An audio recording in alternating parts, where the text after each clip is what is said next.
Dragon Riders. It's episode 636 of Good Luck High Five. You're listening to a podcast that's for you if you play Magic the Gathering or if you are a Dragon Rider. Yes, I'm one of your hosts. I do ride a dragon. Thank you for asking. My name's Maria. And I'm another one of your hosts, Megan. I don't ride a dragon. I respect them too much. Come on. I don't know. Have you ever ridden a horse? I know the answer is yes. Do you respect horse? I know the answer is yes. Do you respect horse? We're the podcast for you. On today's episode, whether you do or do not respect a dragon enough to ride or not ride it. And whether you do or do not respect horse. We're going to talk to you all about Tarkir Dragonstorm on this podcast today because the pre-release is coming up this weekend, full release of the set next weekend, and then all the shenanigans that follow these two events will start to unfold. So, of course, we've got Judge Rob in here. He's going to let us know, everything. Yeah, he's right. He's right here. Can't you see him? Here. He's going to let us know all about how these new mechanics work, as well as always, give us a heads up about some tricky cards or interactions or a rules text to have an eye out for at your pre-release. Yes. So if you're worried about any of the new mechanics, returning mechanics, very difficult cards that you might run across, go into your pre-release prepared with the help of Judge Rob and his magnificent beard. Another way to get ready is, of course, to watch a lot of content from content creators out there like ourselves to get you prepped for the pre-release. Something that we've done on Commander Arcade this past week was record an episode with 4 of the pre-con decks from Tarkir. It is such a fun game. So, go give it a little check. Go give it a little look. Give it a little look and be like, what's up with these dragons? Guess what? We give you a lot of up with the dragons. The dragons do get up into the air, as it were. Yeah. Because they're flying. Yep. And people are riding them, probably. Technically, dragons on Tarkir are born in the air because they're born out of the tempests, Man, you're right. So, the ground is what is foreign to them.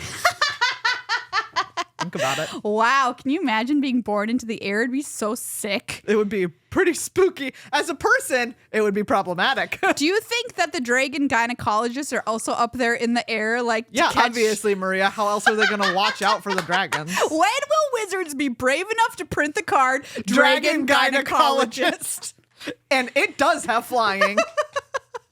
It does, and it must have flying. Or reach. You can have one or the other. Reach. Can you imagine just a dragon with reach? Yeah.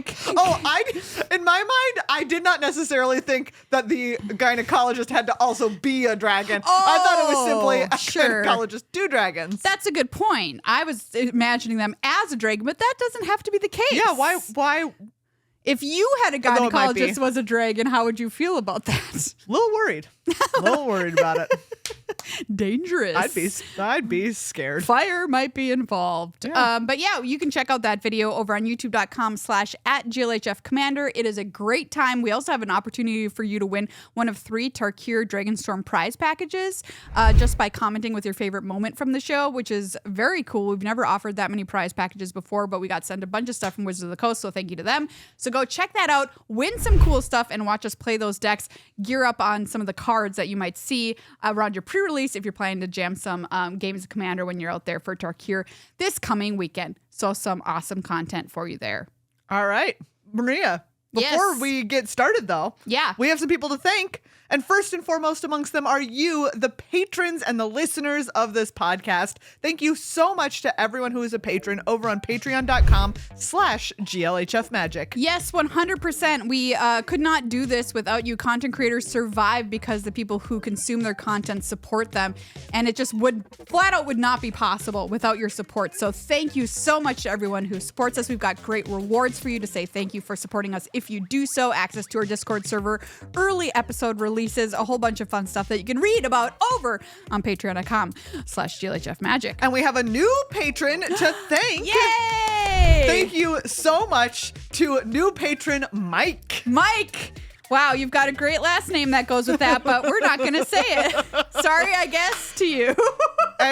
But also, we usually don't say the last. No. I usually, Yeah. I'm not trying to out here doxing our patrons. Oh, I've done it before. Become a patron patron and get doxxed by Good Luck High Five. That's our way of saying thank you. We will do a pun based on your name, and we've had a lot of Mike puns over the years. Yeah. So we've got to think of a completely new one here for Mike this week. Mike, I don't want to take a hike. Like, take a hike? No, take a mic.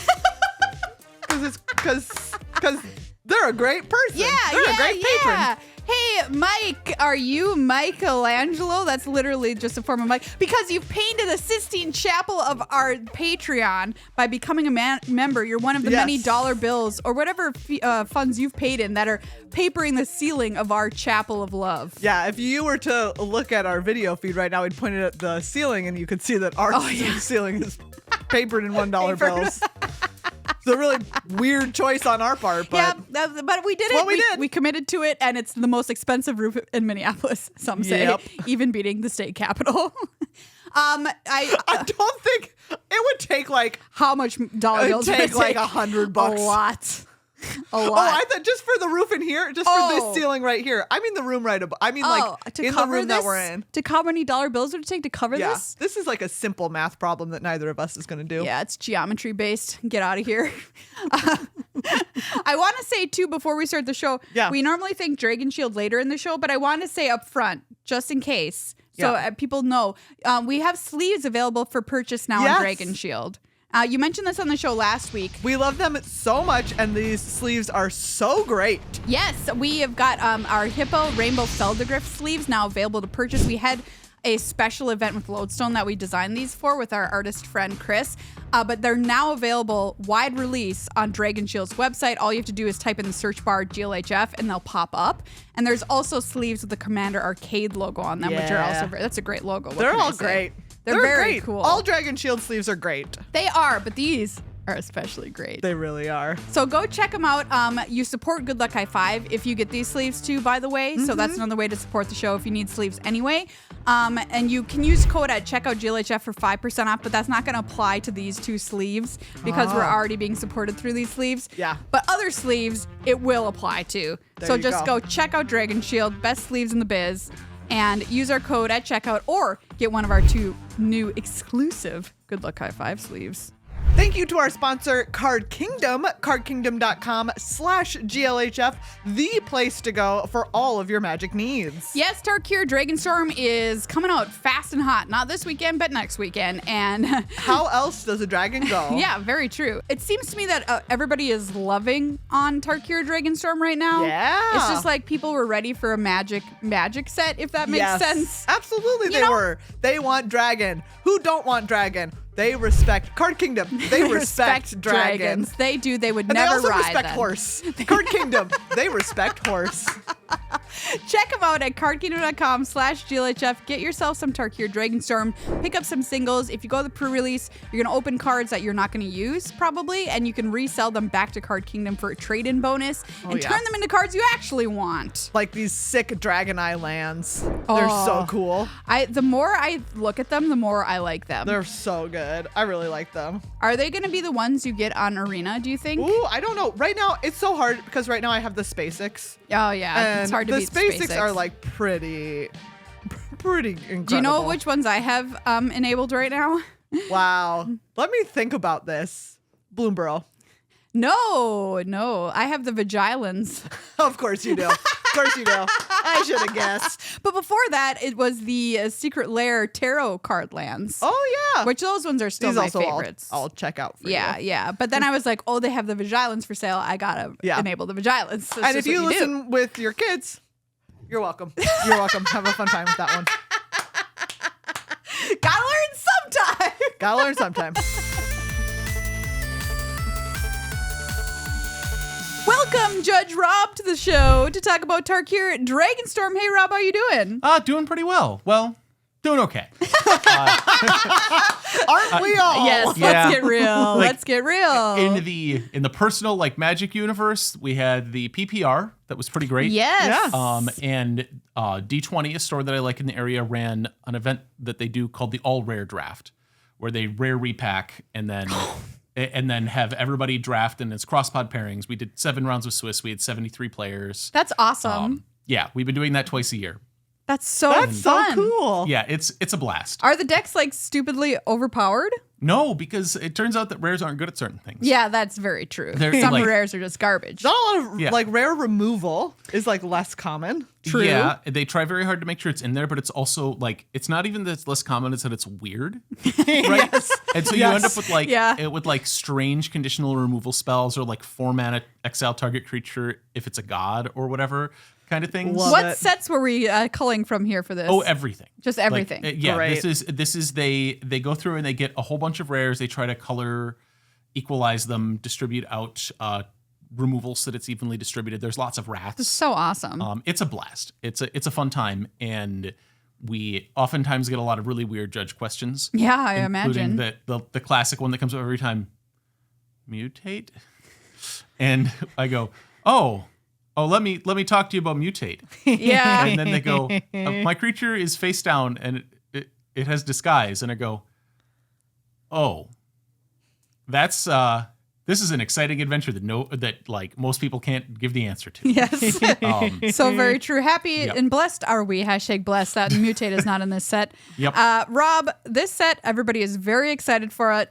Us included. We've been wanting to go back to Tarkir for a long time. But before we kick off the tricky cards, new mechanics, returning mechanics, you like to start us off with a PSA. I do like to start off with a PSA. My PSA is everyone makes mistakes. You're going to make a mistake. You're going to goof up a thing. You're going to add the wrong person to a group chat that you're in.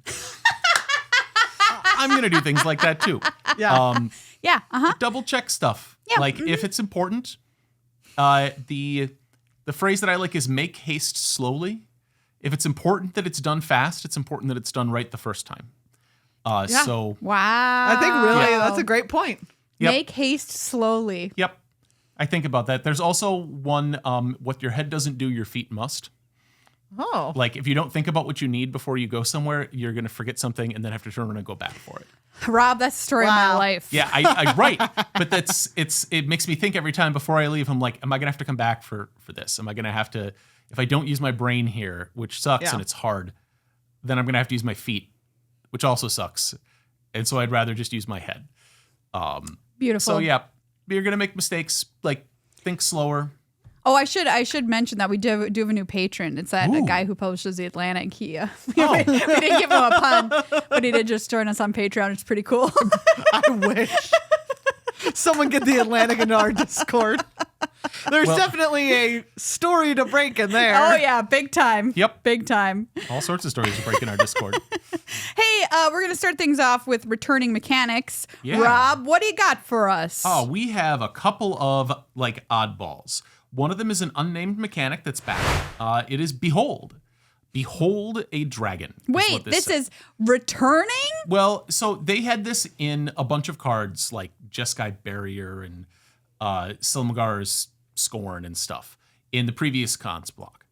And they had as an additional cost to cast this, you can reveal a dragon from your hand. I see. Or you can like point at a dragon on the battlefield, basically. And they just That's yours. They tucked it into a keyword. And so this is new in that they've named it, and that because they've named it, they can do all sorts of cool things with it. Eventually, they're probably going to print Diogenes, and he's going to behold a man. But it's the first thing that every philosophy geek deep thought cut. of. It's not even that deep a cut. Cut. It's like one of the top 3 most important things Diogenes did was have rigor in your definitions. What were the other 2, Rob? Just kidding. I didn't ask that question. Okay, you don't want to learn about Diogenes today? Oh, that's fair. That's fair. Diogenes didn't want to learn about Diogenes. We have cards to get through. Cards to get through. Yeah. Usually we'd be into it. So beholding. So Molten Exhale here is red and 1. It's a sorcery. It says you may cast this spell as though it had flash if you behold a dragon as an additional cost to cast it. And then in parentheses it says to behold a dragon, choose a dragon you control or reveal a dragon card from your hand. Molten Exhale deals 4 damage to target creature or planeswalker. So the Behold spells, there's one in each color, have an additional cost that you can like point to a dragon in your hand or point to a dragon on the battlefield, basically. You can reveal a card that's already been revealed. If your hand is revealed for some reason, your opponent has telepathy on the battlefield and can see your hand, you can still say, I reveal this dragon. Just because you can reveal things in your hand even though they're already known. Yeah, you can double reveal. Yeah, you can double reveal. Just for the purposes of Behold. It's a cost to show it. You can do it anyways. Sure. So like in the case of Molten Exhale here, this actually changes the way that the spell behaves. It changes it from only cast on your turn to cast it during anybody's turn, so they can edit the way that the spell behaves. Most of them change the way the spell resolves. Once a dragon has been beheld, it doesn't matter if it's dead. And it was a cost to cast the spell, so your opponent can't stop it. You want to see a dead body? Yeah. Yeah. You Really messed up, honestly. Yeah. But Right. So if you have a dragon on the battlefield and you're like, I'm going to cast this with flash, Yes. like behold this dragon, your opponent Yep. goes, well, I kill your dragon. Too late. You already beheld it. Yeah, you already beheld it. Those who we beheld all it, saw it. Yeah, we all saw that dragon. It was there. It's not there now, but that doesn't change the past. And so like the one that gains you an extra 2 life, the whole sequence of these, or the whole cycle of these, all do stuff on resolution except for Molten Exhale. There's also one other card, Tarkir Dragon Lover. That's not what it's called. It's basically what it's called. I It's like a wish synonym. that's what it was called. Oh my gosh. Sarkhan has a trigger that lets you behold a dragon when he enters the battlefield. Yes. You can kill the dragon in response to the Sarkhan spell. And his is on resolution of the trigger. So you could kill it in response to the trigger as well. His is pretty marginal. He just gives a treasure. So he's fine. But he's also going to be sad if he doesn't get to behold a dragon. He will be sad if he doesn't get to so behold a dragon. sad. But he does pay you if you have a dragon at the theme park when he shows up. Oh yeah, he's like, I'll shell out extra money for this. Yeah. Oh, beautiful. Sarkhan never changed. Never change, Sarkhan. Okay, so that is Behold. I just think it's very funny mechanic. Behold is a wonderful mechanic. I actually think they should have done There's this so much humor in it. I can't wait at the pre-release to be like, Behold. Yep. And then there's a bunch of changelings in Bloomborough that you can behold, like a random like mascot costume that is a dragon. Oh, You're like, excellent. Look, a dragon, and you're like, Yeah, 3-tree mascot. Yeah. is it? Yeah. Behold. Dragon right there. Okay. So we have Tubrid mana, the long-awaited and very confusing return. I just, Yep. Tubrid, I can't get behind this name. I like calling it Tubrid. Other people call it other different things. What do they call it? Colorless hybrid. Colorless I think hybrid. that's worse. So like Gurmag Night Watch here is 2 brids in the mana pips worth it's one either in the 2 are black or 2 are green or 2 are blue for a 3/3 creature human ranger. Mm-hmm. And it says when this creature enters, look at the top 3 cards of your library. You may put one of those cards back on top of your library and put the rest into your graveyard.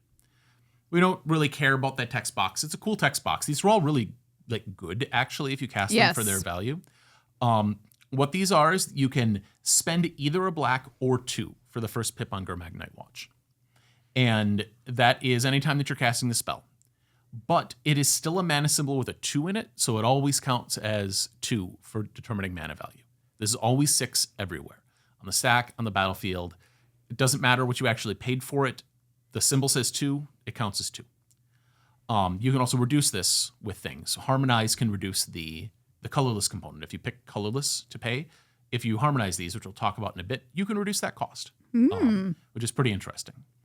I also find these things incomprehensible to try to say what the mana value is. Yeah, it's really hard. It's easy to understand what the mana cost is, but it's like trying to explain it's two mana for either black or blue or green. I'm glad that they don't have any additional symbols on these, because then we can say it's just the Sultai Tubrid card, and that's kind of a good enough thing. Okay, that's what we're going with. Yeah. Moving That's what forward. I'm going to say read is the it, Sultai just 2 mana look hybrid at card. it. Just Look at it.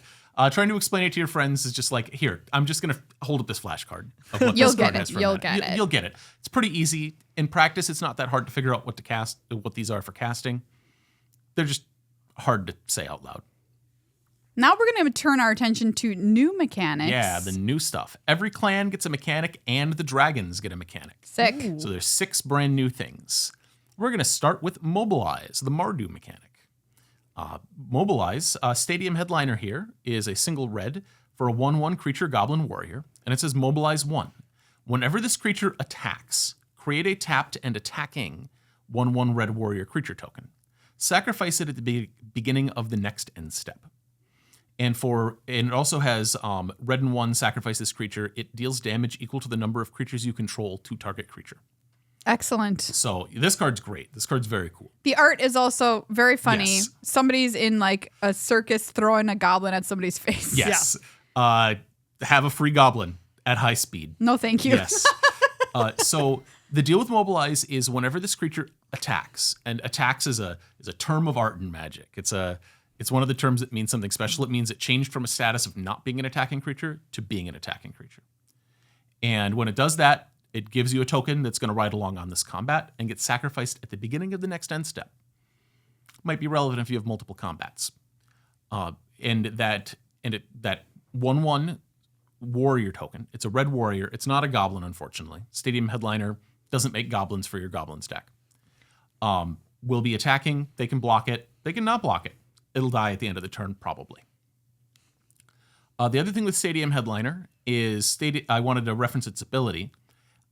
It determines its damage based on the number of creatures that are around when the ability resolves, so it won't count itself, which may not necessarily be obvious when you're like, I have 3 creatures. It will probably deal 2 damage. That's a good point. Yeah, this is, everybody's like, oh man, you can kill Ragavans or something with this. And I'm like, you probably can. If it's your only creature, it's not going to do anything.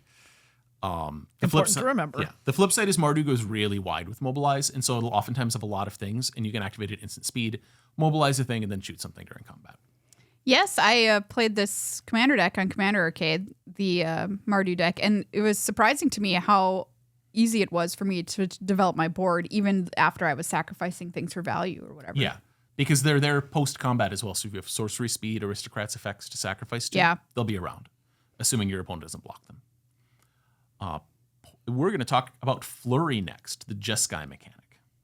And it is kind of a returning mechanic too. We've had some things that referenced like this in the past. Poise Practitioner here is white and 2. It's a creature human monk. It is a 2/3. It has Flurry. Whenever you cast your second spell each turn, put a +1/+1 counter on this creature. Scry 1. Then it reminds you what Scry does. Look at the top part of your library and you can put that card at the bottom. So Poise Practitioner here has Flurry. It says when you cast your second spell. Won't do anything for your third spell, and it counts the total number of spells, regardless of if Poise Practitioner was around or not. So if you cast another creature, then cast a Poise Practitioner, and then cast another spell after Poise Practitioner, 2 spells were cast before that third spell that you cast for the turn. Poise Practitioner asks the game, how many spells? And it goes, this is the third, and it's like, nah, I'm good. Only number 2. Not my business. Only number 2. So total number of spells is what's important. So there's going to be some of these where you cast them second and then cast a follow-up and don't get a result. And they have to be on the battlefield. All the things with Flurry that have Flurry triggers will trigger while they're on the battlefield. Rob, what if I cast Poise Practitioner as my second spell? Does it come in with a counter? It does not come in with a counter. This has to be on the battlefield to trigger at the time that spell gets cast. Now, there are a couple things that say, if you've cast 2 spells this turn, do a thing. I've got one on the list for later. They'll count. But Poise Practitioner needs to be out there with your second spell being cast. Because your first spell is pretty good, because you can cast it as your first spell. They cast some random bad spell as your second spell, draw a card for single blue or something, and then you'll get the Poise Practitioner effect. Call me a conspiracy theorist, but I feel like this card's getting a counter a lot of the time. Oh yeah, if you're careful, they'll get counters quite a bit, or this one will. This could be a real staple in the Jeskai deck. Yeah. Well, there's the much more powerful one that's like, if you've cast 2 spells this turn, make a copy of it. It's really good. Renew. This is the Sultai mechanic. Wow, this also has excellent art. We're taking a look at Sagu Pummeler, and what a guy. Yeah, Sagu Pummeler is green and 3 for a creature beast. It's a 4/4. It has reach and renew, green and 4. Exile this card from your graveyard. Put 2 +1/+1 counters and a reach counter on target creature. Activate only as a sorcery. So renew is an ability word. All the renew things kind of thematically fall together. It's got a pretty wide scope, though. They're all pay some mana, exile this from your graveyard, put a counter on something. Or they do some weird stuff. They're all kind of thematically tied to their main effect. Mm-hmm. So like the Sagu Pummeler has reach. It gives out a reach counter. So there's one that gives stun counters to your opponent's creatures. There's one that gives decayed counters. So those ones can target your opponent's stuff. They all tell you what they can target and when they can target. And they're all kind of just all over the place. Some give ability counters, some give +1/+1 counters. They do a bunch of stuff. There's a lot of ability counters in the set as a result, for lifelink counters and vigilance counters and all sorts of stuff. So be aware of that. You're going to renew. You're going to put counters on things, and they're all exile this, pay mana, and it has to be in your graveyard to do that. One thing to note: these are not an activated ability of a creature. We'll talk about that a little bit later. They're activated abilities of creature cards in your graveyard, which matters a little. Interesting. Okay. Endure. Endure is the Obzon mechanic. Yeah. I picked a black card and it confused me for a moment. Krumar Initiate is black and 1 for a creature human cleric. It's a 2/2. It has black X tap and pay X life. This creature endures X. Activate only as a sorcery. Endure is Fabricate, basically, or pretty close to Fabricate from the original Kaladesh block. Sure. And so Endure this reminds you, put X +1/+1 counters on it, or create an XX white spirit creature token. So anything that endures, there's a lot of things that when they enter Endure 1 or Endure 2, I picked this one because it's got a bunch of X's and I can say all the X's are the same. Just like mine. Know what I mean? Yeah. You have like 53 X's and they're all exactly the same. Yeah. They're all named Greg with 2 G's. Oh my God, Rob, how did you 3Gs? know that I only date 2G Gregs? 2G Gregs, 3G Gregs are not allowed. If you have 1G, get out. 3G's, too many. 2G's, Do you only know any acceptable. Gregs that spell their name with 1G? What? Do you know any What? Gregs that don't spell their name with You 1G? only know 2G You only know- Gregs? Oh, wait, he's G-R-E-G. talking about GREG. Oh. There we go. Got there. Who's ChatGPT now? Me. And how many R's are there in strawberry? Right. I was like, Greg has a G at the beginning and the end, right? Like that. Does it? Or Yeah, do you no, it know does. Gregs That's that what spell their name with a J? Like, Oh, no. My gosh. That'd be that's really upsetting. Upsetting. That'd Yeah. be really Dreg. Greg. Wow, Megan, you just made the worst name in history. Congratulations. Thank you. What's your name? Greg. Oh my God. So, endure.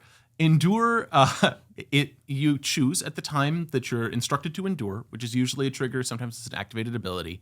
You pick between either putting +1/+1 counters on this creature equal to the endure number, or making a spirit token that is the size of the endure value. So in this case, if you pay 3 mana, you'll be enduring or black and 3, you'll be enduring for 3. You'll be making either a 3/3 or putting 3 +1/+1 counters on this Krumar Initiate. I love it. It's very good. This card's crazy powerful, I think. Yeah. And it's an uncommon. You can just do this. Like, if you have nothing else to do. You can just do this. The tokens don't enter tapped, so you could just like No. make a 5/5 and dare your opponent to have an elephant, which they probably will because Teamer is all about 5/5 elephants this set. But My favorite mechanic, 5/5 elephant. 5/5 elephants. And so the thing with Endure is, the other thing to note is you're always going to get something. If something has an ETB trigger or Krumar Initiate here is an activated ability, and that goes in the stack and you're going to endure eventually when it resolves, and your opponent responds by killing your thing, you will always be forced to make the creature token. You don't actually get a choice. If you can't put counters in the thing, you have to make the creature token. Interesting. So if you go in to pay it and you're like, I'm going to put 5 into this and put 5 counters on this, and they your kill. Your opponent's like, cast whatever that dragon spell is. They cast. The one you were talking about earlier. Molten Exhale. They Molten Exhale at an instant speed, right? Yeah. Then you're gonna still get a token back out of it, no matter what. An Arena will do that automatically, and so will Magic Online. You don't even get to make that choice. It'll be just like, yep, have a token, because the creature isn't around. Wow, that's wild, Rob. I don't think I would have thought that is what would happen. The reminder text on Fabricate is one of my least favorite things in the history of Magic, but it's also fun because I get to use it on judges because I get to ask them questions about like default actions and stuff, and they're like, like you have to make a choice, and I'm like, you don't have to make a choice. There's a default action here. It's the same. There's a default action buried implicitly in this. The reminder text just loosely reminds you what the rules do. And we should add, as Megan did, I think a couple episodes ago, these are ground spirits. Yeah, these are ground ghosts. Yep. Ground ghosts. Yep. They do not fly. They just, walk around. Yep. They have too much heavy armor to fly because True. they're the Abzan ones. The Teamer the Temur mechanic, Harmonize. So Mammoth Bellow here is red, blue, green, and 2 for a sorcery. Create a 5/5 green elephant creature token. Harmonize. It is red, blue, green, and 5 for its Harmonize cost. And it says, you may cast this card from your graveyard for its Harmonize cost. You may tap a creature you control to reduce that cost by X, where X is its power. Then exile this spell. So Harmonize is flashback in cool shades. I love flashback. Yeah. This is great. This is a great flashback variant. A+. Yeah, huge fan. And so Harmonize lets you cast things from your graveyard. The cost may be higher or lower. It's usually higher. It's usually like there's a single blue mana draw card that has a Harmonize cost of blue and 5. And this thing, which has a upfront cost of 5 and a Harmonize cost of 8. Man, you just making those elephants and then harmonizing more. Right. You just making those elephants. Yeah, if you have 8 mana, you can cast this, make an elephant, and then immediately use that elephant to harmonize. Oh my gosh. Because this isn't tapping it for mana, so you can tap summoning sick things to it. It's harmonize, just like flashback, is an alternative cost. You can only apply one alternative cost to a spell. If you have something else that says you can cast it for free, you can't also harmonize. It applies to any other additional costs. I've got one that I was going to call out pretty shortly that has an additional cost that if you somehow give it harmonize, because there's a couple ways to do so, you'll be able to pay the additional cost with your harmonize tap. And if the card is being exiled by something, so harmonize says secretly, actually in the rules, just like flashback, if this would be not exiled, if it would get returned to hand, if it would try to go to the graveyard like it gets countered, exile it instead. So anytime to counter a harmonize spell, it's still going to go to exile. But if that thing also exiles it, harmonize is like, that's cool, exile it. We'll talk about that in a little bit, because there's a cool thing that exiles your own spells. Oh, all right. And this does, if we're going to talk about omens next, if you give an omen harmonize, it will get exiled instead of shuffling into your library, which is notable. Yes, indeed. Yeah. Speaking of omens, it's the dragons mechanic. This is in all the colors. Dragons have them. Disruptive Stormbrood here is a green one. Green and 4 for a creature dragon. It's a 3/3 with flying, and when this creature enters, destroy up to 1 target artifact or enchantment. And it has an omen, which looks a little bit like an adventure. It looks exactly like an adventure, Rob. So adventures have a little crease in the middle, like they're in the pages of a book. Oh. Wow. It is a really subtle visual cue.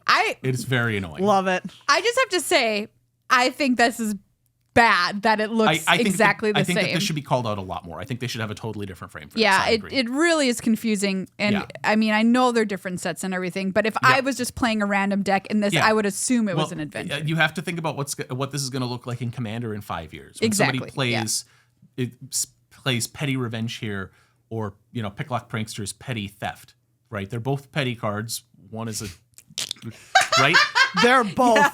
Oh yeah, right. We know they both petty. Right, they're both petty. Yeah. But Petty Revenge, the mini spell on this is black and 1 for a sorcery, Omen. Destroy target creature with power 3 or less. And then it reminds you, then shuffle this card into its owner's library. So Omen spells are like if you went on an adventure and got lost. They seriously. You're right. They as part of the resolution of an omen, you do all the things on it. Then the last part of resolving an omen is shuffling it to its owner's library. Yeah. There's a couple of omens that shuffle as part of their effect. Just shuffle all at once. Don't shuffle twice. From a rules perspective, you do shuffle twice if there's a Kosi's Trickster that triggers on shuffling. Interesting. Never really thought about that. It's the Green Sun Zenith problem. Yeah. Green Sun Zenith tells you to shuffle twice. You never do. And so omens get shuffled into your library as part of resolving. What that also means is they have to resolve in order to shuffle. If an omen is countered, it won't shuffle into your library. If Petty Revenge here fails to resolve because its target's illegal, it won't shuffle into your library. So if you go to destroy their creature with power 3 or less, there's several instant speed sacrifice effects in this set that they could sacrifice it to, and then your Petty Revenge doesn't resolve and it goes to the graveyard. Nice try trying to cast this again. And I mean, you might not have drawn it anyways. It doesn't feel that bad. Like with an adventure, it feels really bad if your adventure gets like if you go to stomp their creature, they sacrifice it, and you're like, ooh, wow, I was counting on that giant to get me out. But this goes into my library. I may or may not ever draw it. Who knows? I have to ask you this question, Rob, because I asked this to Megan. I was like, are these better or worse than adventures? And I thought that they seemed a lot worse than adventures, but Megan was like, no, because you can cast it twice. And I was like, yeah, that's true. Yeah, you could just repeatedly cast the Omen side, where with an adventure you have to do the front half and the back half, right? I'm asking you to choose the side here, Rob. So adventures, if everything is costed exactly the same, they're more powerful. But I don't think they costed these as if they were adventures. I see. Okay. Like, Petty Revenge is a fairly good spell. That's just SWAT from Onslaught, which also is cycling. But, like, this is Destroy Target Creature with Power 3 or less is a pretty good spell, honestly, for Black and 1. And so you might want to recast this repeatedly over the course of a game. The Dragon also has a pretty good piece of removal. They're, just like with every other mechanic, they're highs and lows. There's some of these that are largely unplayable. There's some of these that look actually quite good. The 4-mana one that has a Wrath on its Omen side is actually quite fine. You know what I think is an achievement I want to see somebody do at the pre-release this weekend is cast an Omen, Yep. and then shuffle. And shuffle, no cheaty shuffles, and then immediately draw it again. Immediately draw it and then cast it as the other side. Again, yeah. Or just cast the Omen side again. Or just cast the Omen side again. Yeah, because that's the thing, is that some of these, like, you do want to just cast the Omen repeatedly. Like, having a Wrath that shuffles back into your library is pretty good. Having a removal spell that shuffles back into your library is pretty good. Man, if you're drawing a lot of cards, I suppose that definitely raises the value on these. Yeah, and there's an enchantment in the set that pays you off for having no cards in your library, which suggests they think that could happen in Limited. Right? True. Okay, very cool. Now we're going to move on to individual card notes. Yeah, individual cards. If you read through this set, there's all sorts of individual cards. Shockingly. I'm surprised too. All right. Didn't see that one coming, but okay. Yep. No, most sets only have like 2, maybe 3. Incredible. You heard it here first. Yep. So we're going to start with Caustic Exhale. Yes. Yeah. This is a single black instant. As an additional cost to cast this spell, behold a dragon or pay 1 mana. So this is either 2 mana or 1 mana, and you have a friend. Target creature gets -3/-3 until end of turn. This card's sick. I love it. This card's great. Yeah. That additional cost, if you give this Harmonize, you can discount that 1 mana with Harmonize. This is one of the additional costs in the set. And this is the one that I wanted to call out because it might be relevant, right? Like you might can't know dragons. behold, Yep. and you're like, well, I can Harmonize. And I'm going to Harmonize. I'm going to tap this random one power nerd. Like, it's fine. I mean, it's not terribly expensive either way, but it might come up. We are all random 1 power nerds at one point in our life. It's true. Yeah. That's what I say really to baby. were. Quit being a 1 power nerd. Get better. That's what I say to my cat when he's being bad. That he's a 1 power nerd. Yeah. Narset's Rebuke. Narset's Rebuke is red and 4 for an instant. Narset's Rebuke deals 5 damage to target creature. Add blue, red, white. If that creature would die this turn, exile it instead.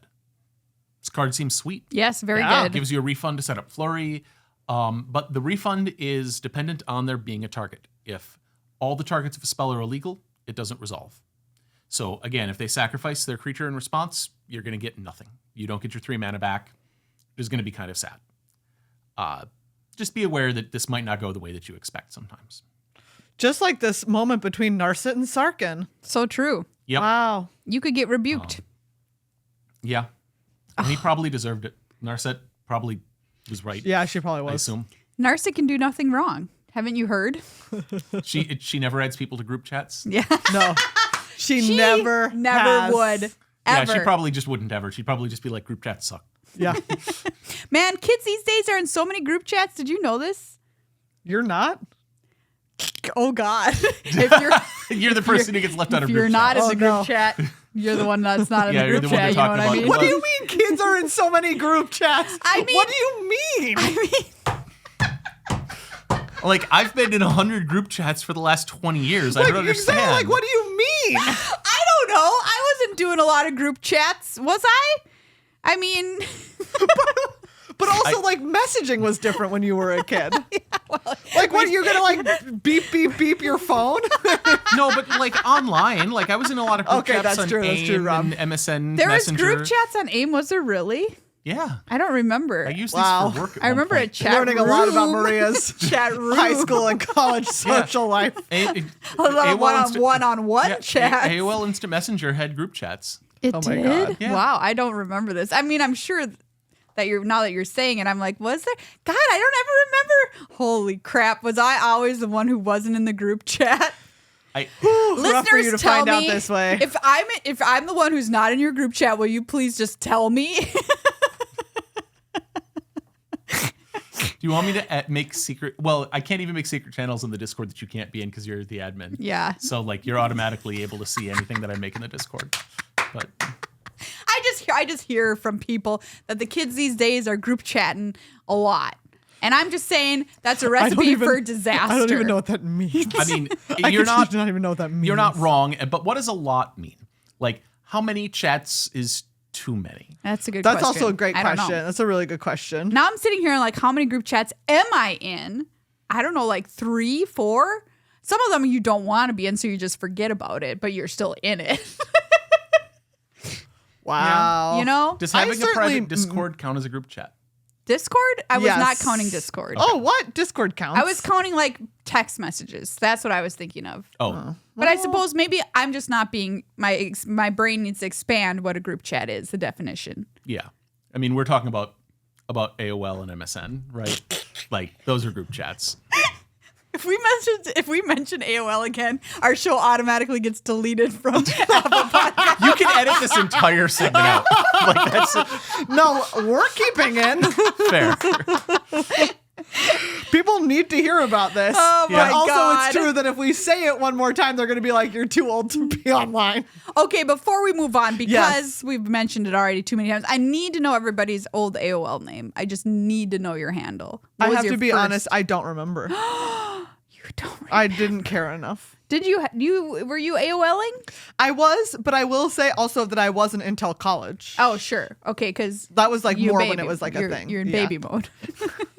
I'm baby mode. Yeah. I think it was probably Robert_Hatman because that was my thing, everything for a long time. It's the _Hatman for me. What is Hatman? No, Why? I collected hats. I had a _Hatman. Yeah, I was targeting a scavenger hunt once. Somebody said to go at college. Somebody said go collect one of the hat guy's hats. I'm sorry. I just am laughing so hard because the Hat Man is a meme. Yeah, if I'm you aware. Take a lot of Benadryl. You can see the Hat Man. Rob's the Hat Man. Yeah, I am the Hat Man. time. I've been the Hat Man the whole time. You are Yes. the Babadook. Spooky. Wow. No, those are different people. The Babadook and the Hat Man are different. Well, people. yes, Babadook is a Hat Man, but he's not the Hat Man. Wow. I never thought about the taxonomy of the Babadook and Hatman like that. The Babadook doesn't wear a hat, does he? He does. He does. What are you thinking of Baron Samedi? No, he very distinctly. He's wearing a hat. Okay. If you look him up and he's not wearing a hat, I'm going to scream, and it's going to be the biggest, whatever they call it, Mandela effect of all He time. wear top hat. Got it. Okay, You've convinced thank me. God. Yeah. I'm thinking of somebody else. Get really scared. I love how it's just photos movie and then immediately same line, gay icon Babadook. Yeah, that's also gay fair. icon. Yep. My name was Great Gons. Thank you. And it's not something weird and gross. It's because Gonzo was too many characters. Yeah. Yeah. Oh my God. Sorry. What is this discretion All we've right. been on? Trade route envoy. Trade Route Envoy. It's a dog. It's a good dog. Trade very Route good dog. Envoy. Green and 3 for a creature dog soldier. 4/3. When this creature enters, draw a card if you control a creature with a counter on it. If you don't draw a card this way, put a +1/+1 counter on this creature. A lot of things that look like this are intervening if triggers, where they only trigger if the condition is true. Trade Route Envoy can't be an intervening if because the condition might not be true. So it's always going to trigger when it enters, no matter what. And then it'll check the status at the time that it resolves. So your opponent could kill the creature to force you to draw a card. If you thought you were going to get to draw, you were going to try to draw a card from your dog, and they're going to make it bigger instead. You know? Oh no, big dog. Yep. And then Good they dog. have to deal with a 5/4 dog. Yeah. Wingspan Stride. Single blue for an enchantment aura. Enchant creature. Enchanted creature gets +1/+1 and has flying. Blue and 2. Return this aura to its owner's hand. So this card's great. I love it, obviously. Yeah. Tyler got to use this in our Commander Arcade game. Yeah. And it was in an upcoming one, not in the Tarkir one. Yeah. In our boxing league one that's It's upcoming. That's a little spoiler alert for you. Yeah, it's really fun actually. I had a good time. It was great. So this has this 3 mana, return it to your hand. This is only from the battlefield. If it's in the graveyard, that isn't there, or it doesn't matter. I would really love this card then. Yeah. I mean, there's the Griffin's Griff Spoon. Griff Spoon. Yeah. It's pretty similar. But yeah, what this lets you do is flurry a lot because you get to pick it up when you have mana and then set up a big flurry. Nice. Abzan Monument. So when did we have monuments? Ketra's monument and stuff. That was that was from Amonkhet. Amonkhet, thank you. I was thinking there's the Ojutai monument and stuff from Fate Reforged. Oh, sure. Okay. Yeah. These are different from all those. So there's a cycle of these, one for each of the different clans. And so Abzan Monument here is a 2-mana artifact. When this artifact enters, search your library for a basic Plains, Swamp, or Forest card, reveal it, put it into your hand, then shuffle. And then this one has green, black, white, 1 and tap and sacrifice. Create an XX white spirit creature token where X is the greatest toughness among creatures you control. Activate only as a sorcery.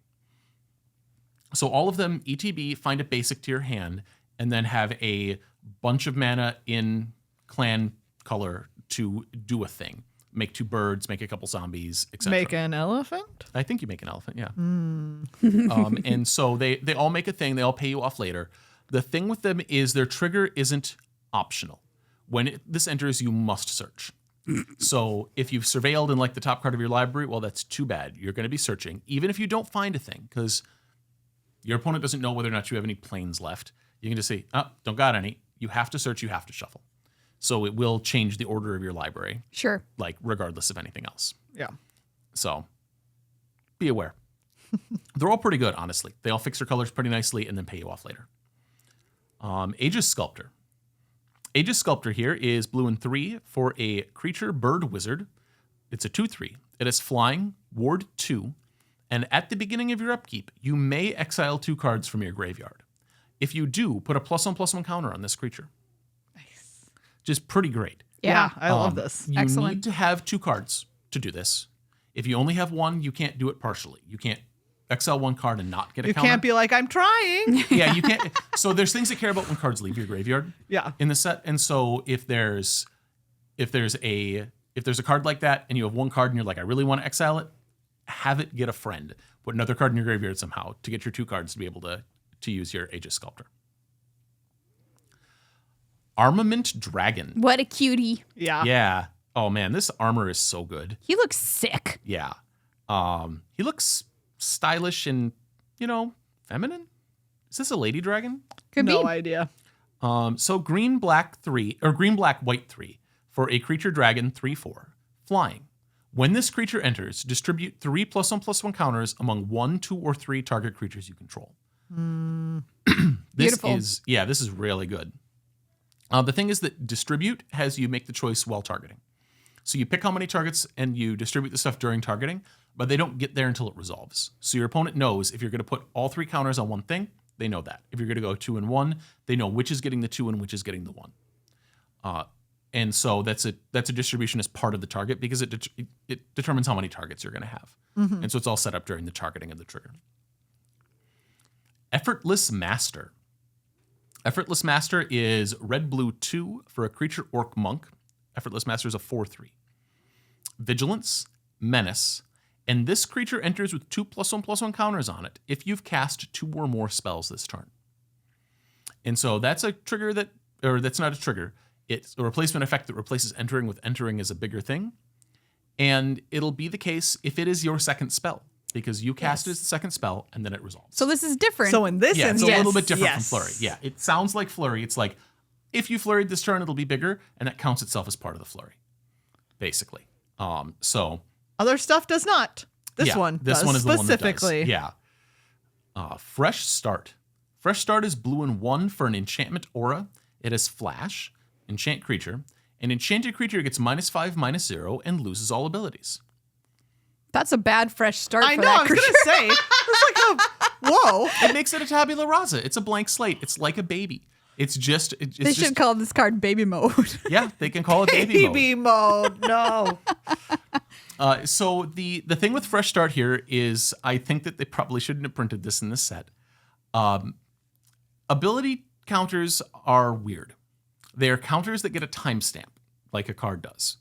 So You're going to have to figure out if you add an ability, if an ability counter was added before Fresh Start wipes it out. Okay, so if you gave it flying, death touch, whatever, it'll still have that counter. So if you gave it a reach counter from your creature earlier, then and somebody fresh starts it, it loses reach. It still still have the reach counter. It still has a reach counter on it. Incredible. There are things that care about the number of counters and type of counters that you have. Healthy, good. Yep. Then if you put a counter on it after that, after a fresh start was put on the creature, then it'll have that new ability. Yeah. Just like if they were auras or anything else, which means you have to track the exact timestamps of your counters relative to fresh start. This is going to be super easy online. Ikoria online had tons of counters. It was very easy to do. But it drove me crazy in paper. I think this is going to be similar in terms of like, this is going to make you pay attention. It's going to be very annoying. Host of the Hereafter. Annie Steg, +1 for artwork on this card. Yes. This card is phenomenal. I love this new Chapel Roan look. Yeah. Oh my God, yes. I know. Somebody call her immediately. Also, if she could do that dragon too, I think she could wear that purple armor. Absolutely. Yeah. So Host of the Hereafter here is green-black 2 for a creature zombie warlock. It's a 2/2. This creature enters with 2+1/+1 counters on it. Whenever this creature or another creature you control dies, if it had counters on it, put its counters on up to 1 target creature you control. So this is cool. This is the Ozolith, right? Like, it lets you hand the counters back off to something else. It's not legendary. You could have 2 of these. Sick. They both trigger. They both it's when you're doing this with counters, you don't technically move those exact counters. You make new ones on the creature. So if you have 2 Hosts of the Hereafter and something dies, you get 2 triggers, both of which will put the same counters. Gasp. It's really good. That's wild. Yeah, would not have thought that's the way it works. And so if you have 2 hosts and 1 die, they both have 2+1/+1 counters. You get to have both of them target the original Host of the Hereafter, and it'll go up to 6 counters. Wild. It'll get 2 and then 2, right? Amazing. From each of the triggers. So you aren't moving the counters, you're copying the counters, basically. Yeah. Sick. And also, the card name is also really good. Yes. Everything about this card is... Yeah, this is A+. Yeah, this is like everything... the flavor text, I agreed to return and aid the Sultai. My friends here agreed to return and aid me. Yep. Very nice. She's a Disney princess with a bunch of angry bears and monkeys. Classic Chapel Roan. Right? Yeah. There's a panther. Yeah. Lie in Wait. I also love this art. Yes. The art in this set, Diana Franco. This is going to be my set of the year. I predict without any hesitation that this is going to be the best set of this year. That like the Final Fantasy set can have every Final Fantasy 6 card that I would love to death, and this will be better than it. Woohoo! Hot call, I want a Magic set that feels like a Magic set, and this feels exactly like a Magic set. It sure does. So Lie in Wait here though is blue-green-black for a sorcery. Return target creature card from your graveyard to your hand. Lie in Wait deals damage equal to that card's power to target creature. This is great. Slow clap. Yeah. So flavor win. Yeah, flavor win. Surprise! That crocodile was not dead, and it is going to eat you. Love him. Yeah, and so the thing is that this requires 2 targets. If you only have a card in your graveyard and there are no creatures in the battlefield, you can't cast this because it requires a creature in the graveyard and a target creature on the battlefield to target. Okay. This does something weird. If I target my creature in the graveyard and my opponent's creature on the battlefield, and they exile the creature in my graveyard in response. So there's like Heritage Reclamation is an instant that exiles target card from a graveyard.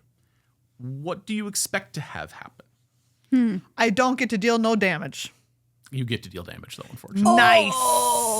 So it's going to use the last known information of that object to determine how much damage it's going to deal. That's pretty sick. It's so pretty great. This is great. Even if they exile it. Yep. Sure, you don't get it, but you do get to deal damage. Yeah, you still get to deal your damage. That's nice. They still will Heritage Reclamation it because you're probably returning your biggest thing. But you should get to deal the damage. That's excellent. Yeah. Barren Step Siege. We're going to call out like a bunch of these sieges because they all have one side that's easy and one side that's not. Barren Step Siege is black-white 2 for an enchantment. As that enchantment enters, choose Abzan or Mardu. Abzan, at the beginning of your end step, put a +1/+1 counter on each creature you control. That's the easy one. Mardu, at the beginning of your end step, if a creature died under your control this turn, each opponent sacrifices a creature of their choice. Remember how I said that the dog wasn't an intervening if trigger? It doesn't check if it's true at the time it tries to go on the stack. Mm-hmm. This one is. So if nothing died prior to your end step, this does not go on the stack. That means that this doesn't work very well with mobilize. Sad. Bummer. And so, because if you mobilize and you attack, those tokens aren't sacrificed until your end step. So they have a trigger that goes in the stack on your end step. But this is the beginning of your end step. It's the same time that mobilize triggers. They're both at the beginning of your end step. Oh, I see. Yeah. And so this just won't trigger because nothing died. Your opponent will say no blocks, and you'll be like, dang. So you can't have your creatures go on the stack to be sacrificed before this happens. It's the same exact time that they're both triggering. I see. So this, it's concurrent. Yeah, concurrent, and this requires the condition to be true before its trigger happens. Can I just say about the Abzan one? Get out. Like, do you remember, what was it, Jeskai Broker's Ascendancy? No, you're thinking of Broker's Ascendancy. Broker's Ascendancy, thank you, yeah. Broker's Ascendancy. This is also the same trigger as Virtue of Loyalty. Oh, yeah. Which is quite good. Yep. So, yep. Pick it in draft, kids. Yeah, take this card. Clarion Conqueror. Maybe take this card, too. In part because it's going to be worth a bunch of money. White and 2 for Clarion Conqueror. It's a creature dragon. It's a 3/3. Cheap white dragon. Don't know why. It is flying, and activated abilities of artifacts, creatures, and planeswalkers can't be activated. So it's a hate dragon. Yeah, it's a hate dragon. It hates you too. It doesn't because your stuff can't be activated either. Yeah. So it turns this dragon hates everybody. Yeah, it hates everybody. The thing is activated abilities of when something just says a card type naked like this, and it just says artifacts. It is artifacts on the battlefield. It isn't artifact cards in your hand. It isn't artifact cards in the graveyard. Right. And so notably, this does not stop people from using renew abilities because those are creature cards in the graveyard. And so they can still activate renew abilities from the graveyard. Okay. Very important. Yeah, this is going to be relevant. You're going to be like, man, I'm going to stop my opponent's Sultai renew deck. You're probably going to play this anyways because it's a 3/3 for 3. Flying. Yeah, with flying. But be aware that it isn't going to turn off renew. And that it does hate you. Yeah, and it does hate you. It drank that haterade big time. Yep. Hollow Merc Siege. Hollow Merc Siege is green-black for an enchantment. As this enchantment enters, choose Sultai or Abzan. Sultai. Whenever a counter is put on a creature you control, draw a card. This ability triggers only once each turn. Okay, well, that's fine. It's only a personal Howling Mind. No, don't worry about it. And it's each turn, so it's your turn and your opponent's turn. So if you can get a counter on each turn, it's pretty good. Wow. Abzan. Whenever you attack, put a +1/+1 counter on target attacking creature. It gains menace until end of turn. So, the Abzan side of this, the theme is going to be that Mobilize does not work with a lot of cards. Whenever you attack, Mobilize triggers is going to go on the stack, and so is this, because this is also whenever you attack. Oh, trigger. so your guy's not out there. Yeah, your token is not there. If you want to try to put counters on your token and give it menace, you can't. You probably didn't want to anyways, because they're dumb little 1/1s. But maybe you wanted to spread I out still your damage. wanted to. Yeah, you still probably wanted to. And so then you can't target the token because it's not there. This targets at the time the trigger goes in the stack. The target's not around, or the token's not around for you to target. So sad. Hashtag sad. Kotis, the Fang Keeper. Blue, green, black, and 1 for a legendary creature zombie warrior. Kotis is a 2/1 with indestructible. And whenever Kotis deals combat damage to a player, exile the top X cards of their library, where X is the amount of damage dealt.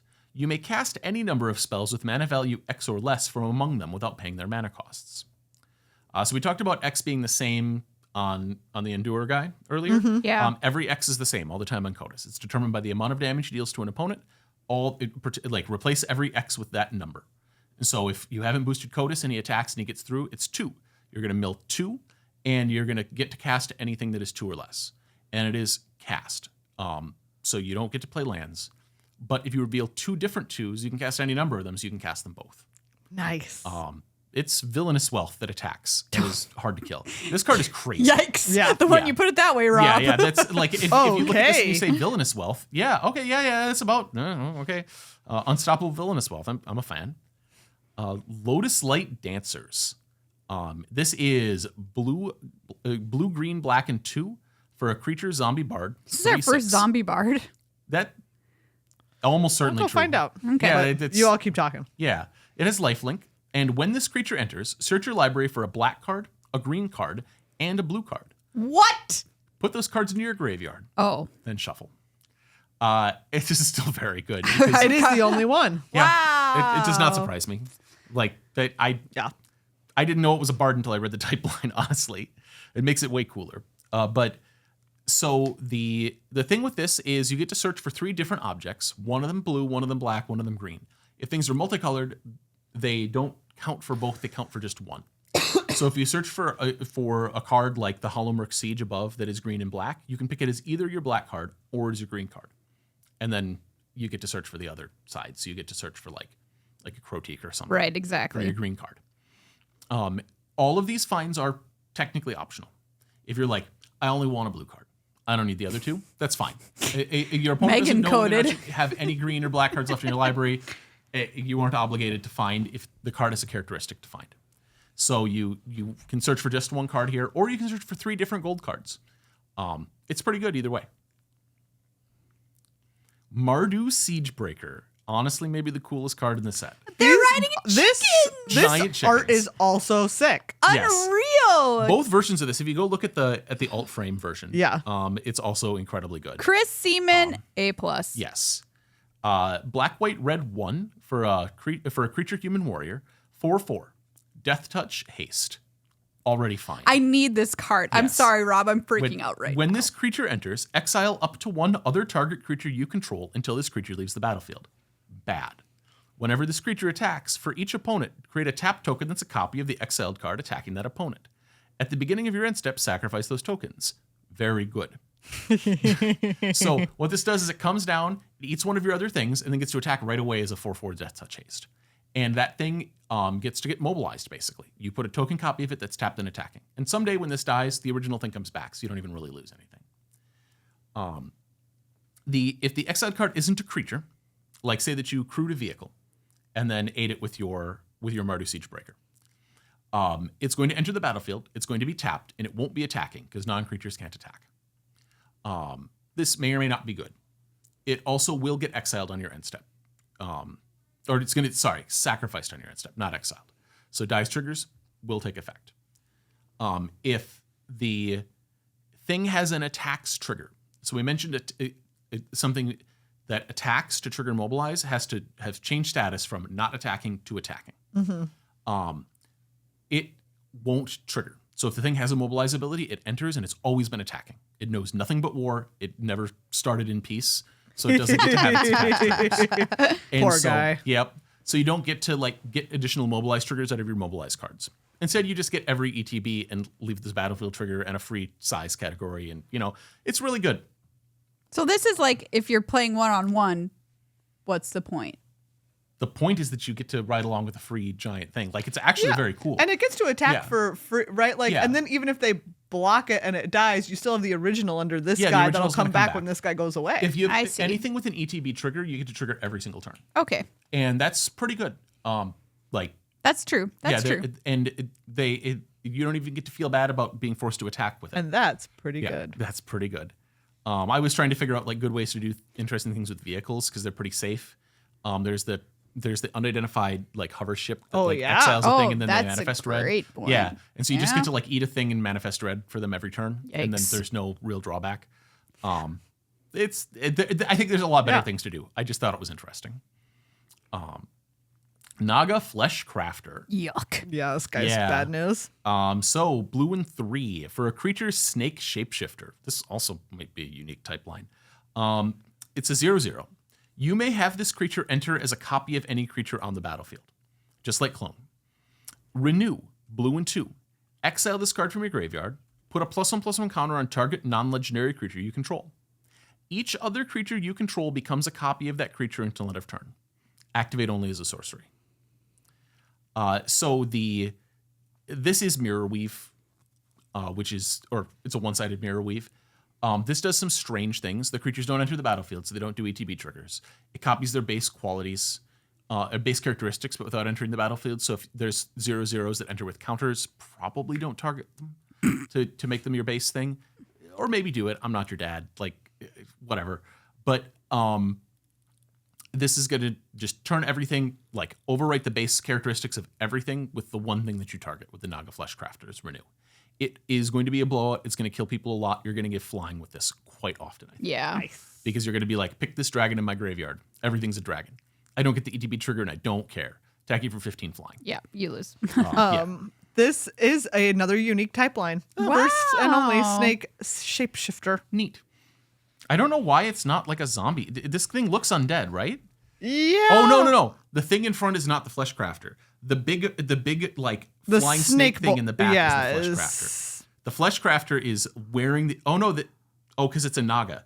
That is the thing in the front. Yeah. It's all one body. That's his tail. Yeah, It's that's just- his tail in the back. It's just had a hard day. They've It's had a just hard had day. a really hard day. Man, it if just looks like a zombie. you Had a just- gross hard day. You just changed into something else if you've had a hard day, you know? Yep. Yeah. You Just shapeshift away. Yeah, shed your skin, turn into a goat or a... Yeah, Your when I've whole- had a hard day, I just really want to be a goat, you know? Yeah. Oh, Just want to eat constantly. some fabric and sit on a hill. Yeah, you ever just wanted to, sit on a hill and eat fabric? Great. Constantly. I'm a fan. Narset herself, Narset Jeskai Waymaster. I wish it was called Narset herself. It should just be Narset herself. So white, red, blue for a legendary creature human monk, Narset's a 3/4. At the beginning of your end step, you may discard your hand. If you do, draw cards equal to the number of spells you've cast this turn, which sounds like everything you've ever wanted out of life. It really is. Absolutely. Thank you so much. So Narset here, she does not care how many cards are in your hand. If you have 0 cards in your hand, you can still make the choice to discard your hand and then draw a whole bunch of fresh Beautiful. cards. It's great. Unlike some cards that say, like, discard a card if you do a thing, Narset doesn't care about how many cards. It can be 0 cards as long as it's all of the cards that you have. She cares only about the spells that you've cast Yeah. along the way. Yep. And wasn't that the point of the journey? Yeah, it really That's was. the entire It point really of the was. journey. Yep. Sidisi. I don't know why Sidisi's still alive, or undead. I guess this is a zombie. Yeah. So yeah, that explains a lot. Sidisi, Regent of the Mire, is black and 1 for a legendary creature zombie snake warlock, also probably a unique type line, is a 1/3. Tap and sacrifice a creature you control with mana value X other than Sidisi. Return target creature card with mana value X +1 from your graveyard to the battlefield. Activate only with a sorcery, or activate only as a sorcery. This has a weird like X in its activation, but it's really just sacrifice a creature sacrifice a creature other than Sidisi, and then it uses that creature's mana value to figure out what it's going to reanimate. It's a little strange that that's in the cost, but it's pretty readable. The thing is that it isn't like a lot of things which say less than or equal to. Right. This is exactly. If you sacrifice a 2, you have to get a 3. So this is birthing potting from your graveyard. Nice. It's all right. I mean, it's a cool idea. I actually really like this design, and like it can be costed this low because I don't think it's very good. You need exactly like sequencing up is kind of difficult. And you gotta have something go to its death. And it is another unique type line. Wow. I know. This set is full of them. Is this the set with the highest number of unique type lines in the history of Magic? More at 11. I'd have to look. Just kidding. There's going to be a lot of 11's never oddballs. coming. That's alpha because none existed before that. Oh, Yeah, that's true. right. Yeah, Question. yeah. It's just like George Washington had the most Supreme Court appointments. Yeah, exactly. Yeah. Breaks trivia. Windcrag Siege. Who's buried in Grant's tomb? Anyway, go on. Yeah. Windcrag Siege is white-red 1 for an enchantment. As this enchantment enters, choose either Mardu or Jeskai. Mardu. If a creature attacking causes a triggered ability of a permanent you control to trigger, that ability triggers an additional time. love word soup. That's the good ability, and also the one that I'm going to come back to. Jeskai is at the beginning of your upkeep. Create a 1/1 red goblin creature token. It gains lifelink and haste until end of turn. That's cute. We love that for him. This is perfectly good. Make a goblin. You'll probably be choosing Mardu more. I think that's probably true. Yeah. I had to reread this like twice. If a creature attacking causes a triggered ability of a permanent you control to trigger, that is not if a triggered ability of an attacking creature is triggered by a permanent. That is, it has to be the things that say when you attack. It has to be the Chicken Rider. It has to be something with Mobilize. It has to be. If I've said it once, I've said it a million times. It's gotta be the Chicken Rider. It's gotta It has be to the be Chicken Rider. Rider. It's gotta be the Chicken Best Rider. card in the Those people don't respect chickens. Yep.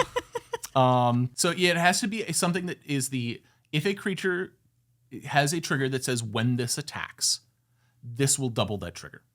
Nice. But the reason that it's spelled out is like if a permanent triggers this way is because there's some permanents that say like whenever you attack, like make a 1/1 creature. It doesn't because it wants to be no matter how many creatures you attack with, it's going to send along a free thing, but it doesn't want to give mobilize out to all your creatures. And so there's several like that. Sure. But like the first time I read this, it's like, oh, so if I have an attacking creature that has a triggered ability and that triggered ability is triggered by one of my other permanents that triggers, no, that's not the case. It's a simple when this attacks. Yep, those triggers, or when a creature you control attacks. Yeah. All those are doubled and nothing else. It's a very like narrow, but there's a lot of them in this set. There's a lot of like when you attack triggers, and so yeah, it'll show up. Yathan Road Watcher. Green, black, white, 1 for a creature human scout, 3/3. When this creature enters, if you cast it, mill 4 cards. When you do, return target creature card with mana value 3 or less from your graveyard to the battlefield. Great. Yep, it's a trigger that makes a second trigger. You mill the cards, and then you get to return any target creature card with mana value 3 or less. This does not include the 2-bid creatures. The 2-bid creatures have a mana value of 6. This was a quiz. Yes. Were you listening at the top of the show? Were you listening before? You will not be able to get them. They have 3 symbols on them, but the number is 6. Also, omens don't count towards the mana value of your dragons. If the dragon somehow has a mana value of 3 without the omen, great, it'll count. Like the dragon who hates you. Well, that doesn't have an omen. That's true. But I'm just saying, like, it just could. Yes, it will be. That's a good thing to return. But then it also turns this off. That's true. So but the if it has 3 before the omen, like just on its own mana cost in the upper right hand corner, that's its mana value in all zones except the stack. And so that'll be counted. It won't look at the omen at all. That omen card basically doesn't exist in any zone other than the stack. So, Call of the Spirit Dragon, or Call the Spirit Dragon. I think of would be better there. I'm not phoning up the Spirit Dragon. They're not. That's what they're doing. They're calling them. Like, these lads down here are being like, bring. Call the Spirit Dragon. But I want the Spirit Dragon to call me. Sorry, he's busy. Won't even invite me to a stupid group chat. I know. You're not in the dragon group chat. That's because true. Dragons are very private. Yeah. So this call, though, it's Wooburg. It's white, blue, black, red, green for an enchantment. It says dragons you control have indestructible. And at the beginning of your upkeep, for each color, put a +1/+1 counter on a dragon you control of that color. If you put a +1/+1 counter, or if you put +1/+1 counters on 5 dragons this way, you win the game. This whole ability is just put out a counter and then it has some flavor text about winning the game. As far as I'm concerned. That's very funny. But it's not an intervening if trigger, and it doesn't target. So when the trigger resolves, you get to pick dragons and distribute counters amongst them, up to 1 for each color. And then it checks right then if you put 5 counters during this particular resolution, you'll win the game. That means that in theory, you could put this trigger on the stack, flash in your 5th dragon, and then win the game with it. Will it come up? Probably not. Yeah, but your opponent doesn't get to know. And if you have 2 green dragons and they kill one in response, you'll put the counter on the other one because you make the choice during resolution for the trigger. This card, if this happens, you need to tell us. Yeah, if this happens in limited, like ever. Yes. I mean, ever. Oh, in constructed, I could build this deck. Not in constructed. I'm talking about limited ever happening. Limited ever? Yeah, Will it ever happen? Yes, please. I would love to see this. I think it's very unlikely. Yeah, it's not. But I think it will, but it'll happen like once or twice. Yeah, it's gonna be somebody who's doing it for the meme, right? Elspeth Stormslayer. Elspeth is white 3 for legendary planeswalker Elspeth. Has 5 loyalty.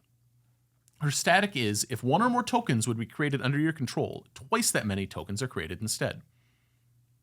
Then she has like 3 abilities that I don't care about.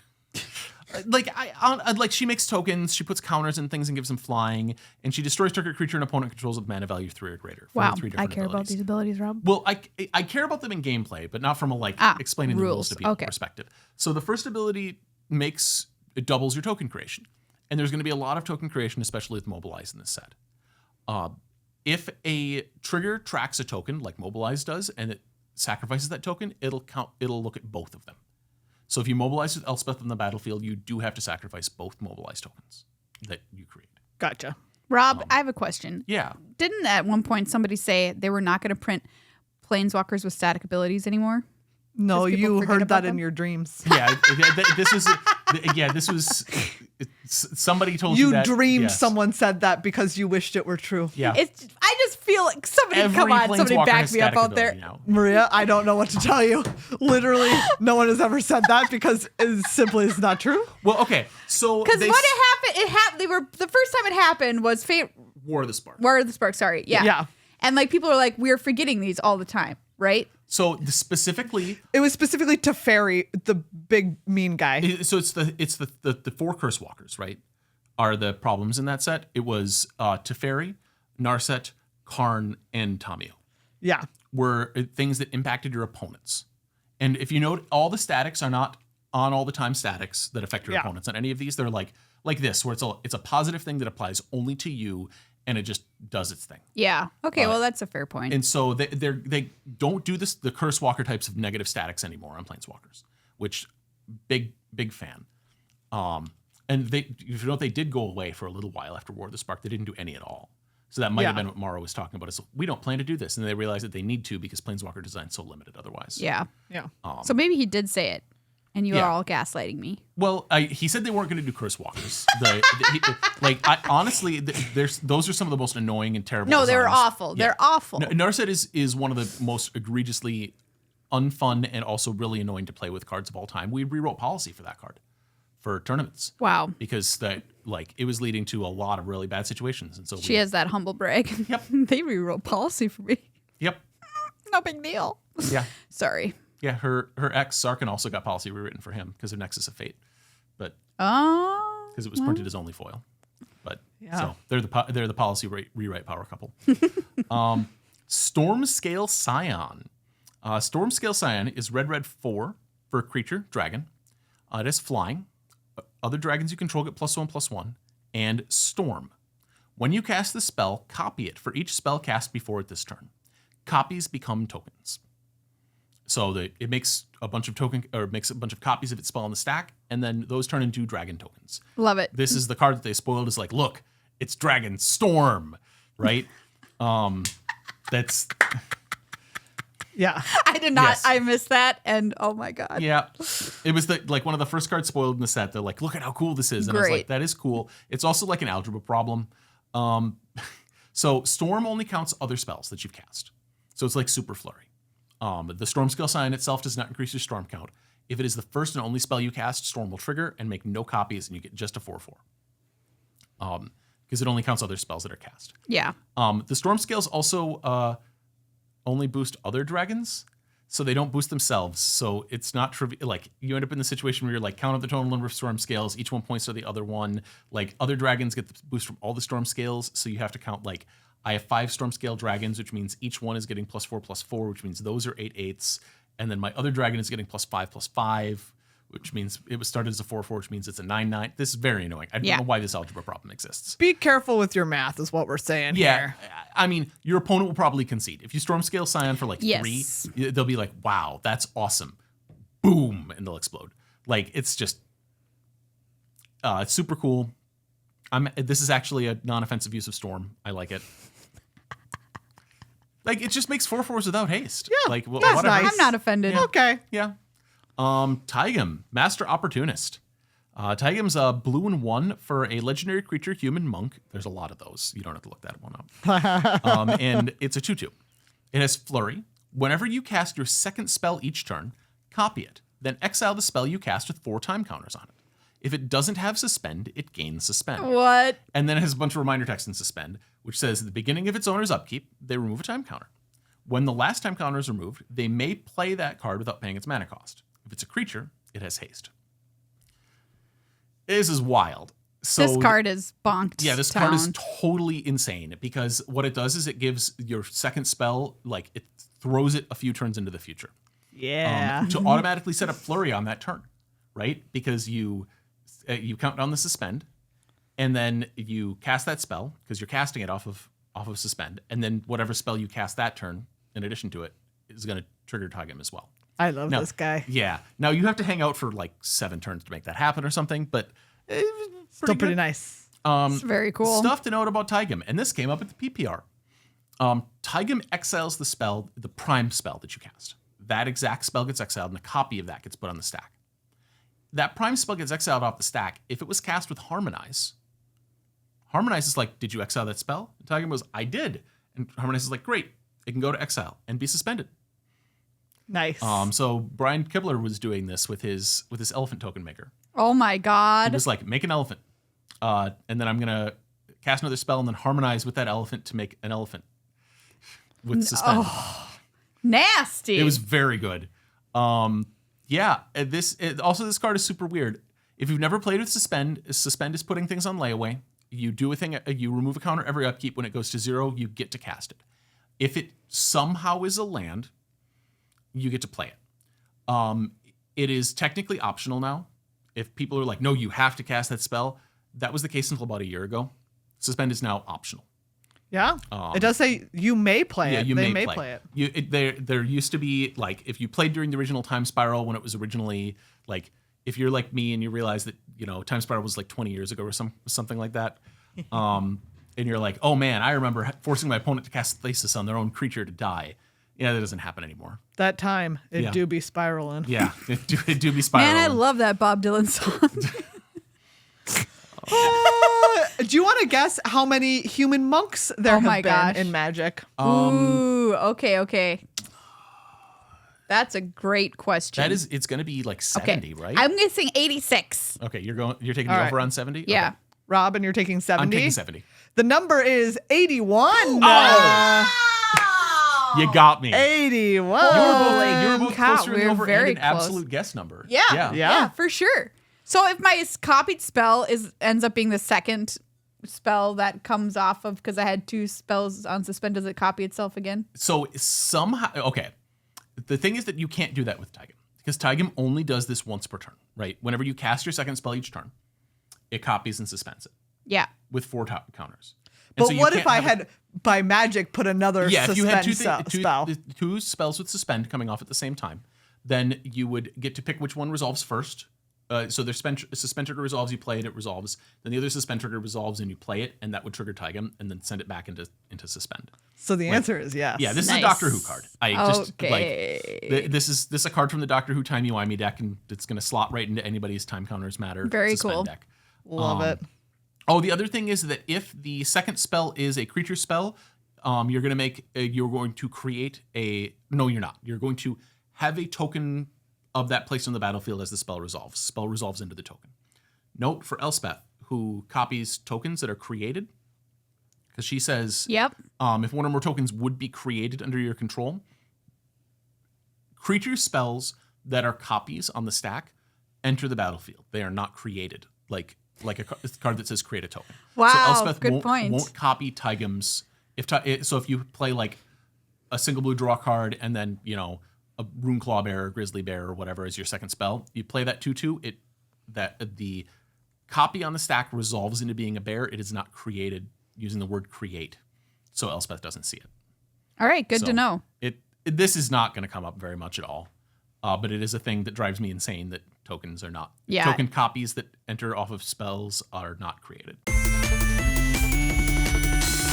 This set looks very, very cool. I love it. So I am so excited to play it. What a sweet set, Rob. I'm going to log back into Arena and draft this like 100 times. Yeah. Same. Speaking of it being very cool, it is also has some cute and some gross things going on. Sure does. Oh, does it? Yeah, Megan, which we got to talk about. Do you want to go first or second? I can go first. Okay. All right. So there's 2 contenders. For grossest card. Yes. The runner-up goes to the Sibsig ceremony. I don't know what's going on here, but I don't like it. Real gross. It's got incredible art by Eli Minaya. It is, I don't know what's happening, but it feels bad. The vibes are vibes are cursed. The vibes are cursed on this card. I love this piece, though. This art is gorgeous. The art is gorgeous, but also gross. Like he's referencing some really like this feels like he's trying really hard to be a not Picasso. There's another great classic artist that does things that look really similar. It is kind of Picasso-y, though. It is I do have to Picasso-y. say there are some Picasso like things in here, but I'm thinking of starts with a B. Picasso. Yeah, Picasso. No, that's not what I'm talking about. No. Okay, look, you're laughing, but I'm saying, look. You're thinking of an artist like Picasso who starts with a B. About, who came before Picasso. Yeah. Okay. Hold on. Picasso. Yeah, because this. Yeah. It's not Cubist. Brock. Oh yeah. George Brock. Yep. See, you all thought that I was not saying that it started with a B. No, you were right. I was just like, I couldn't think of what it was. So it was like another artist named Picasso is very funny to me. Yes. Okay, but that is not the grossest card. Oh, okay. The grossest card are these Delta blood flies. I knew it. No way. Yeah. Look at them. Nope.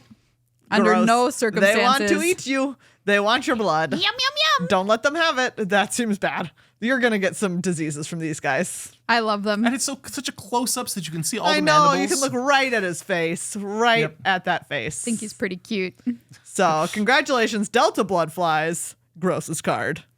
For cutest card, I was a bit worried at first because I was like, wow, I'm scrolling through the set. Not a lot of cute things jumping out at me. Of course, a lot of great art is jumping out at me, which we've already referenced on this show. But eventually, it became clear that it was just waiting for me to get to it. There are a lot of dogs in this set, and they have a lot of jobs, which I think this is a higher than average dog count. I don't know if that's true or not, but I really did feel that way. Well, the Einok, the dog folk were like Abzan staples in the exactly. So we've got some dogs with jobs. I'm going to call out Trade Route Envoy as one cute dog with a job. This is the little dog soldier, and he is very cute. And is doing a good job being a little envoy there on the side of the road wearing a cute little outfit. Likewise, we have a dog with a job in Traveling Botanist. This is a dog scout. This is a dog who's carrying a bunch of like, I almost said this dog is really cute. Groceries, but I meant like he's carrying groceries. Herbs and stuff. And he's smelling a little plant. He's harvesting from the forest, right? Yeah, he's harvesting. What a cutie. Very cute. Then we have a dog monk in the form of Equilibrium Adept. This looks more like a fox to me, but what are you going to do? Very cute. This dog's job is standing on one foot. Good job. Yeah. Good job. You did it. Good job, dog. There is a cat with this in this set with a job too, which is the Rescue Lynx or something like that. I'm saying the name of the card wrong, but Rescue Leopard? Rescue Leopard. Oh, he's so Leopard. cute. Look at him do his job. This is incredible. Like, yeah. This is a cat with a great job. And also it's a cat that's like, it got a job outside of its normal like habitat, right? Yeah. You don't think of a leopard as usually being snow. A snow leopard. Oh, sure. I think of a dog as normally having this job though, because I agree. Yep. The cat expanded into the dog's job. Yeah. Because normally it's a St. Bernard with like the liquor on his collar. Yeah, classically. I was trying to explain that to somebody once and they thought I was absolutely nuts. And I'm like, no, this is a thing. There is a dog, and if you're in the snow, it will save you by giving you alcohol from a jug on its neck. Yeah, absolutely. This is a real thing. Yes, deeply American. Yes. Anyway. Swiss? No, something like that. But I think these days it feels... It's very, we've kind of adopted that dog. There's also a turtle with a job in this set. Oh. Reputable Merchant. What a great turtle. It bothers me slightly that its goods for sale are within its shell because how does it go back in? Yeah. But very cute. But very cute. The person needs a little ladder to climb up the turtle to get the stuff to sell to you. Thumbs up for a reputable merchant. There's chickens with jobs in this set. Mardu Siegebreaker, we talked about it already. They're so cute. They've got little helmets and people are riding them into battle. I love them. But the cutest card award goes to a card that I called out that I didn't think was going to retain its cuteness once I saw the whole set, but sure enough, it sure did. Caustic Exhale, congratulations. Oh, that's right. You are the cutest card of the set, and maybe only the second black card of all time to win cutest card. Very cute. This card hits all of Maria's wants for a cute card, which number one, the dragon is cute and very derpy looking. It looks like it has dentures or something. I don't know. It does look like it has why can you see its gums? I don't know. The gums are really doing it for me. It's something about this dragon's face, which is herpderp.com. I don't know if that's a real website. I hope not. I just made it up. But probably is. It's puking, which is also a very cute activity. Wild, but all right. I disagree. I find it funny in art if somebody is throwing up. It's just like, why is that in art? Yeah. Funny, yes. Okay, Cute, funny. no. Well, well, cute and funny are so intrinsically combined for me that it just has to be included in my brain. And this is puking some kind of black sludge onto a guy, which is also funny because the guy's like, what the heck? And the dragon's like, sludge ya. Yeah, if you're describing that art, the guy's like, why am I having a dragon with visible gums puke black sludge on me? Yeah. That is a funny description. Why am I wouldn't consider it cute. But look at him, though. He's cute. You can't deny it. I'm looking at him right now. Are you trying to deny this is a cute moment in time that's been captured? It looks like an H.R. Geiger piece. Like, I'm H.R. Geiger. I did Alien. I love this card. I think it's so cute. I don't understand his mouth, but I am all for it. So that's cutest card. Congratulations to both black cards winning cutest and grossest cards for the set. A+. Great. Well, everybody, that's this episode of Good Luck High Five. Thank you once again to Judge Rob for coming on and giving us an education, as you always do. Thank you again to our new patron, Mike. If you would like a pun made out of your name and for us to not dox you, become a patron. You can join our wonderful online community on our Discord. We will add you to the group chat. Yes, you will be in the group Good chat. Luck High Five group chat. And you can write whatever editorial piece that you would like. Patreon.com/GLHF Magic's where to go for that. Thank you as well to our sponsors, Card Kingdom, cardkingdom.com/GLHF, and Dragon Shield. Use our link down in the show notes to get whatever you need from Dragon Shield. And don't forget about those 2 new sleeves that you can now purchase from us on there. Just search GLHF in the search bar to check those out. Like we mentioned at the top of the show, our Commander Arcade with Tarkir Dragonstorm is awesome, and you've got to check it out and get into that drawing to win one of 3 sweet Tarkir giveaway prizes. It's just an awesome episode too, so it's really fun. And more great Commander Arcade on the horizon, as Rob alluded to, coming up in the next few weeks as well. You can subscribe over on youtube.com/@GLHF Commander. Well, everybody, have a great time at your Tarkir Dragonstorm pre-release this weekend. And remember, respect your local dragon. Don't ride it. This was the beginning. Yep, nope.